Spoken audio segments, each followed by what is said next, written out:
अस्सलाम वालेकुम वरहमतुल्लाहि वबरकातुहू। दोस्तों, हाजिर हैं दोबारा आपकी खिदमत में। आज की वीडियो में हम बात करेंगे आमना उस्मान खान और उज़्मा खान के हवाले से। इस केस के हवाले से मैं आपको मुख्तसरन बता दूं, अगर आप इसको गूगल करें तो आपको सारी डिटेल आ जाएगी। केस कुछ इस तरह से है कि आमना उस्मान जो कि डॉटर हैं मलिक रियाज हुसैन की, उन्होंने, उनकी फैमिली ने, उनकी मम ने और उन्होंने कोई उनके बॉडीगार्ड्स ने, जिनके पास बाकायदा गनें थी, बाकायदा वो लेस थे, और ठीक ठाक उन्होंने जाकर उज़्मा खान के घर पर दावा बोला। उज़्मा खान जो है वो एक फनकार हैं, एक फिल्मकार हैं, एक अदाकार हैं, और जो जिस तरह से दावा बोला गया उनके घर पर, और उनके घर पर जाकर तोड़ फोड़ की गई, उन पर एक जुल्म भी किया गया, तशद्दुद भी किया गया, ज़द-ओ-कोब भी किया गया, और वहाँ पर उन्होंने गालियाँ भी दी। आमना उस्मान की जो मदर थी उन्होंने, और वहाँ जो और उनके जो बॉडीगार्ड थे, गनमैन थे, जिस तरह के लोग थे, वो पूरी वीडियो अगर देखें तो उस वीडियो के अंदर ये बात बड़ी वाज़ेह है। जब वो, अगर फुल वीडियो कहीं आप देखें, मैं आपको फुल वीडियो शेयर नहीं कर सकता, लेकिन मैंने फुल वीडियो देखी, उसके अंदर ये बता रहे हैं, जब वो अंदर जाते हैं तो वो बताते हैं कि ये मलिक उस्मान जो उनका दामाद है, बताते हैं कि बाहर उसकी गाड़ी है, उसकी गाड़ी, और उसको साथ गालियाँ भी देती हैं। अब अंदर जब जाती हैं तो फिर वहाँ पर तोड़ फोड़ करती हैं, और फिर जो है ना वो अजीब सा एक जो है ना वो घर के अंदर नज़ारा जो है वो देखने को मिलता है। जो एक कानूनी रियासत के अंदर आप किसी के घर के अंदर जाकर इस तरह से जुल्म ज्यादती करना एक बहुत बड़ा अमल है। इसकी बानिस्बत अगर दूसरी तरफ देखें उज़्मा खान के हवाले से, तो उज़्मा खान जो है वो, उसने ये बयान किया, उसने जो स्टोरी बयान की वो ये बयान की, वो एक थाने के बाहर खड़ी थी, रो रही थी इंटरव्यू देने वाले को, और उसने ये कहा कि मैं यहाँ पर अपनी रिपोर्ट दर्ज करवाने आई हूँ, लेकिन यहाँ पर जो रिपोर्ट दर्ज करने वाले साहब हैं वो मौजूद नहीं है थाने के अंदर, और मेरी रिपोर्ट को सुनने को तैयार नहीं। और वो ज़ारो कतार रो रही थी, और वो ये बता रही थी कि मुझ पर बेशुमार जुल्म किया इन्होंने, मुझे मारा, मुझे पीटा। तो किस्सा कुछ इस तरह से है कि फिर एक और वीडियो अपीयर हुई आमना उस्मान की, जिसके अंदर उसने ये कहा कि हम वहां पर क्यों गए थे। उस पर उसने 3 चीजें बयान की। नंबर 1, उसने कहा कि जी जो उज़्मा खान है उसके जो है ना ताल्लुकात थे मेरे हस्बैंड उस्मान खान से, तो मैंने जो है उस्मान मलिक से, तो मैंने उसको पहले समझाया था कई दफ़ा, और मेरे पास प्रूफ हैं कि ये जो है ना इसने इस तरह से किया।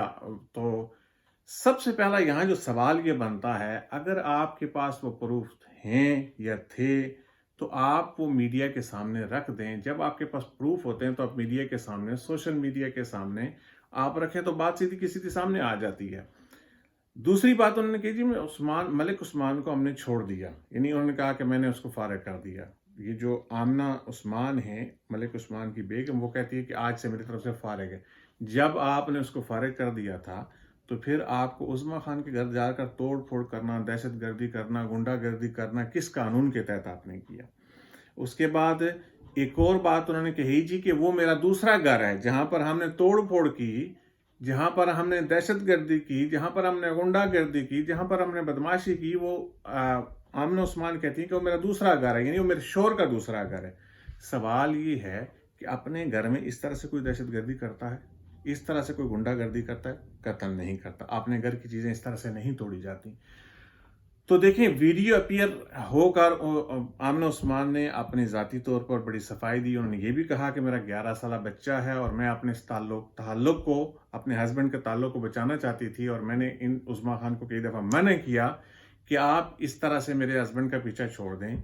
लेकिन सवाल ये है, मैं ना तो ये कह रहा हूँ कि उज़्मा खान बेकसूर हैं, ना ये कह रहा हूँ कि आमना उस्मान बेकसूर हैं, या किसका जुर्म है, ये तो अल्लाह और उसकी ज़ात ही बेहतर जानती है।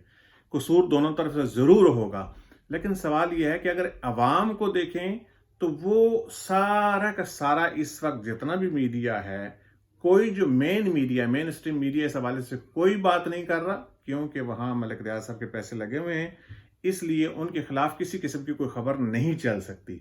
सोशल मीडिया रह गया, तो सोशल मीडिया के अंदर भी बहुत सारे ऐसे लोग काम कर रहे हैं।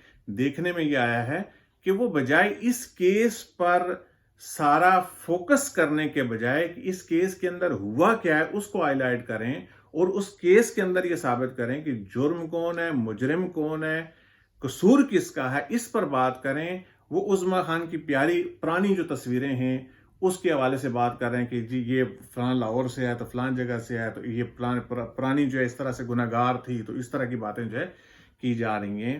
سوال یہ ہے کہ آیا جس طرح کی غنڈہ گردی، دہشت گردی، بدماشی عظمیٰ خان کے گھر پر جا کر آمنہ عثمان کے گھر والوں نے کی، کیا کسی قانونی ریاست کے اندر اس طرح کی اجازت ہے؟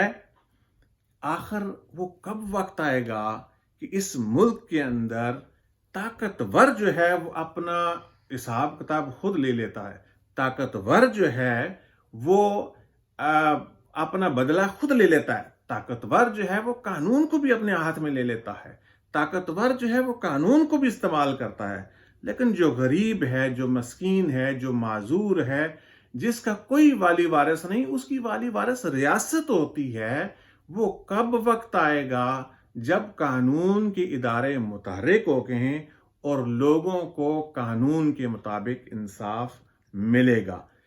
جو کچھ آمنہ عثمان نے کیا یہ ثابت کرتا ہے کہ زیادہ قصور ان کی سائڈ تھا۔ اگر عثمان ملک نے کوئی قصور کیا تھا تو ان کا یہ کام تھا کہ وہ اپنے ہسبینڈ کو سمجھاتی، اپنے ہسبینڈ کو گرفت کرتی، کوئی قانونی چارہ جوئی کرتی، بجائے یہ کہ آپ اٹھائیں ڈنڈے، سوٹے اور گنے اور اپنے باڈی گارڈ اٹھا کر لے کے گھر میں پہنچ جائیں اور اس کے اٹیک کر دیں۔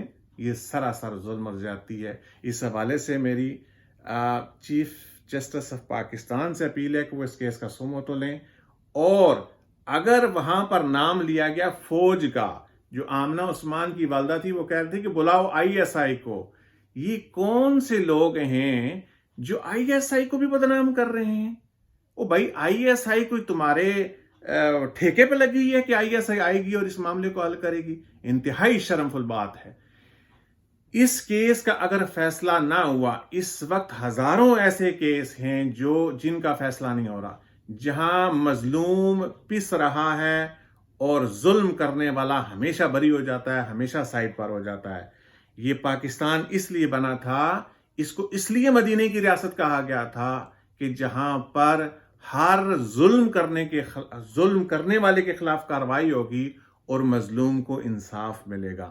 میرے آقا نے فرمایا تھا کہ اگر ان کی بیٹی بھی ہوتی ظلم کرنے والوں میں، اگر ان کی بیٹی بھی ایسے ہوتی کہ ان کے خلاف ان کو فیصلہ کرنا پڑتا تو وہ کر سکتے تھے۔ اللہ تعالیٰ ہمیں حق بولنے کی، سچ بولنے کی ہمت عطا فرمائے، اور اللہ تعالیٰ اس کیس کے حوالے سے اب چیف جسٹس آف پاکستان کا ٹیسٹ ہے کہ وہ اس کیس کو کس طرح سے حل کرتے ہیں۔